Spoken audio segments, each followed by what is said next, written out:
Hello friend, ସିନ୍ଦୁର ଖେଳ ସିରିଏଲରେ ଆଗାମୀ ଅଧ୍ୟାୟରେ ଆପଣମାନେ ଦେଖିବାକୁ ପାଇବେ ପୂଜା ସମୟ ହୋଇଛି।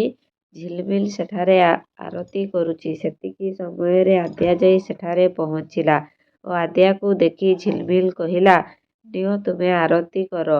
ତ ସେତିକି ସମୟରେ ଆଦ୍ୟା ଆଳତି କରୁଛି। ଆଦ୍ୟା ଆଳତି କରିବା ପାଇଁ ପ୍ରସ୍ତୁତ ହେଉଥିବା ସମୟରେ ତାଙ୍କ ଶାଶୁ ମେଘା ମ୍ୟାଡ଼ାମ ସେଠାକୁ ଆସିଯାଇଛନ୍ତି ଓ କହୁଛନ୍ତି, ଏ ଘରେ ଆଳତି କରିବାର ଅଧିକାର କେବଳ ବୋହୂମାନଙ୍କର ଅଛି। ତୁ କାହିଁକି ଏ ଘରେ ଆଳତି କରିବୁ ବୋଲି। ଏକଥା ଶୁଣି ଆଦ୍ୟା ପୁରା ରାଗି ଯାଉଛି। କ'ଣ ଆଦ୍ୟା ଆଳତି କରିବ କି ନାହିଁ ଜାଣିବା ପାଇଁ ମୋ ଚ୍ୟାନେଲ ସହିତ ଯୋଡ଼ି ହୋଇଥାନ୍ତୁ। ଚ୍ୟାନେଲରେ ନୂଆ ଆସିଥିଲେ ଚ୍ୟାନେଲକୁ ସବସ୍କ୍ରାଇବ୍ କରନ୍ତୁ ଓ ପାଖରେ ଥିବା ନୋଟିଫିକେସନ୍ ବେଲକୁ କ୍ଲିକ୍ କରି ଦିଅନ୍ତୁ। ଭିଡ଼ିଓଟି ଭଲ ଲାଗିଲେ ଭିଡ଼ିଓଟିକୁ ଲାଇକ୍ କରନ୍ତୁ, ନିଜ ଫ୍ରେଣ୍ଡସ୍କୁ ସେୟାର କରନ୍ତୁ।